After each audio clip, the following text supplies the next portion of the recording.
do you describe God? Well, the Bible tells us that God is love. Today we'll be reading in the book of Nahum. Nahum is one of the minor prophets in the Old Testament, and Nahum uses lots of words to describe God. Let's look at some of them. This is a sheet that I have sent to you as part of the packet for today's lesson. Let's see if any of these words surprise you. Each of these words are character traits or ways to describe someone, in this case, God. Do any of these surprise you? What about this one? What about angry? Why do you think God would ever be angry? He gets angry at the sins that people commit. He gets angry when he sees people treating others badly. Sometimes God punishes people. Why would anyone need to be punished? Well, what if they break the rules? Or what if they're mean to others? Well, those things make God angry. Let's look at some others. What about jealous? When the Bible talks about God being jealous, it means that he protects what rightfully belongs to him. It doesn't mean that he will never punish people when they do wrong, but it does mean that he loves his people enough to do what it takes to give them the opportunity to come back to him. When we look at these words, we might be tempted to call them good traits and bad traits, but when we look at the traits that are hard, the reason that God displays some of these traits is a response to our behavior. God's word, the Bible, tells us very clearly how we are to behave. And when we don't behave in a way that's pleasing or honorable or in obedience to God, then we or others who have done those things see the hard side of God's character. And that's what happened in the lesson that we're going to learn today to the people of Nineveh. Do you remember Nineveh when we studied the book of Jonah? Do you remember that Jonah took a boat from Joppa to try to go to Tarshish instead of Nineveh? And he spent 3 days in the belly of a big fish because of it. Eventually he went to Nineveh and he told people that God was going to punish them because of their behavior. Do you remember what they did? Well, they repented of their sins. They turned their back on the bad things that they had done. And they began to pray and ask for God's forgiveness. And God forgave them. And the people weren't punished. But now 100 years has passed. And the people of Nineveh forgot those promises. And once again, they turned their back on God. We're going to be looking to see what happened in the book of Nahum. Again, that's in the Old Testament.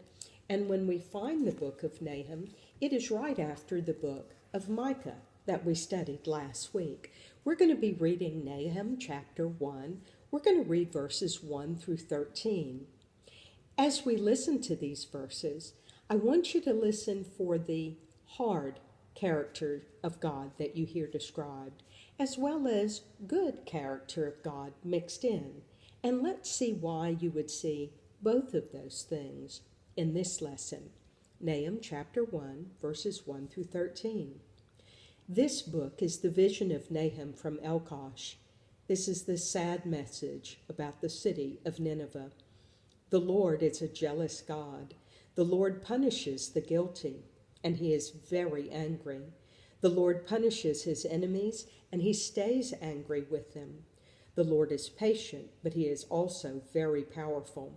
The Lord will punish the guilty. He will not let them go free. He will use whirlwinds and storms to show his power. People walk on the dusty ground, but he walks on the clouds. He will speak harshly to the sea, and it will become dry.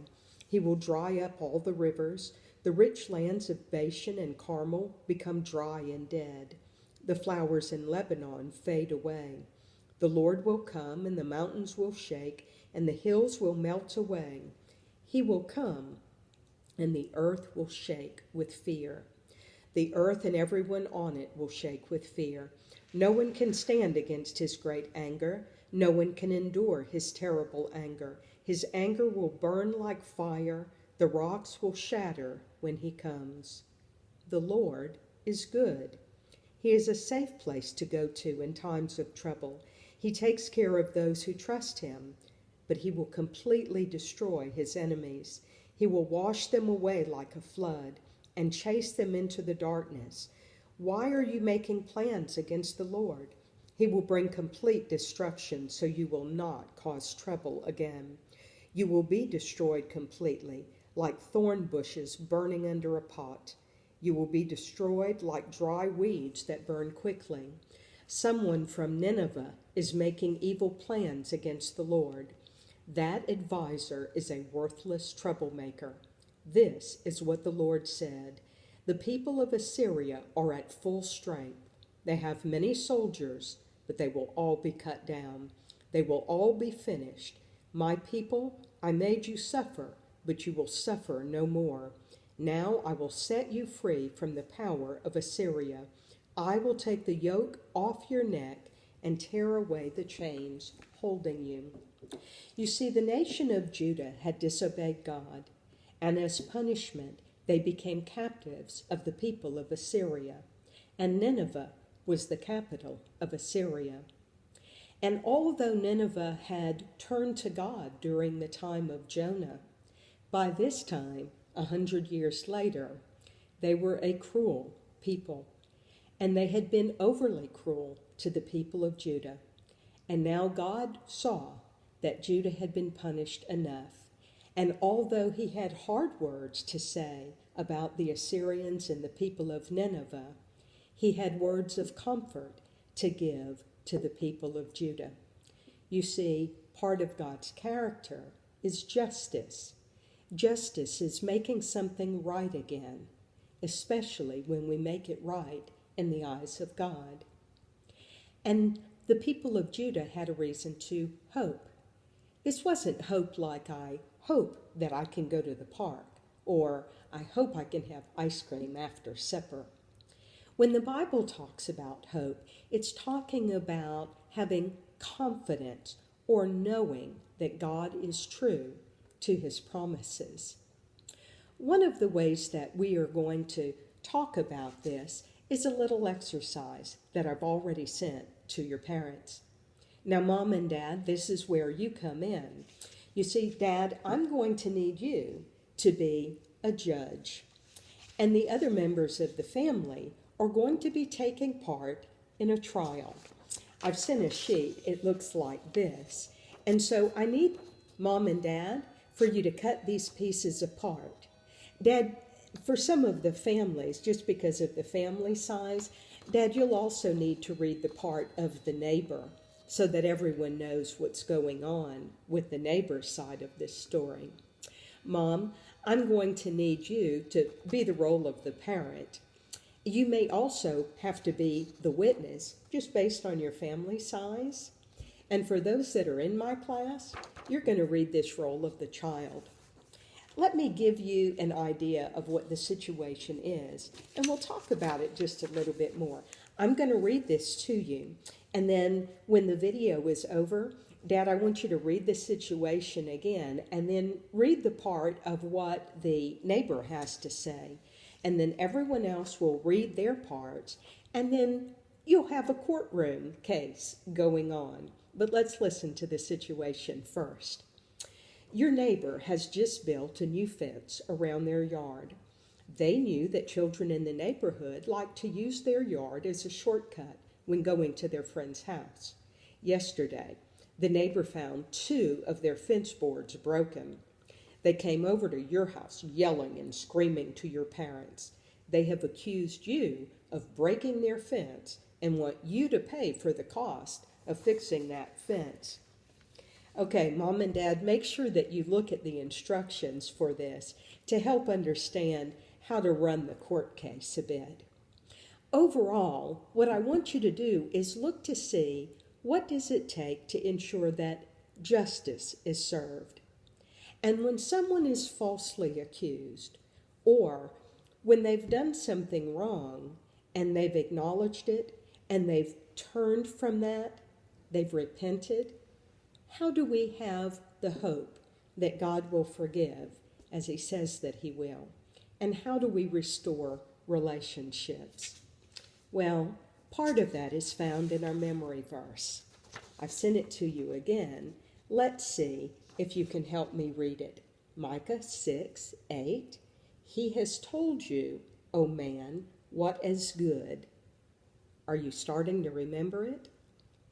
And what does the Lord require of you but to do, what is it? Justice, and to love kindness, and to walk humbly with your God. You see, when we do the things that are found in this verse, God honors that type of behavior. You see, the biggest difference between the court case that you'll be playing and God is that we don't have to rely on someone else having to tell God what happened. God already knows.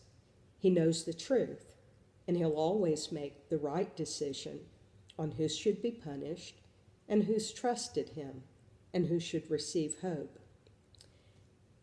We need to always remember that we can place our hope in God, not maybe He will, but that God will always do what He says.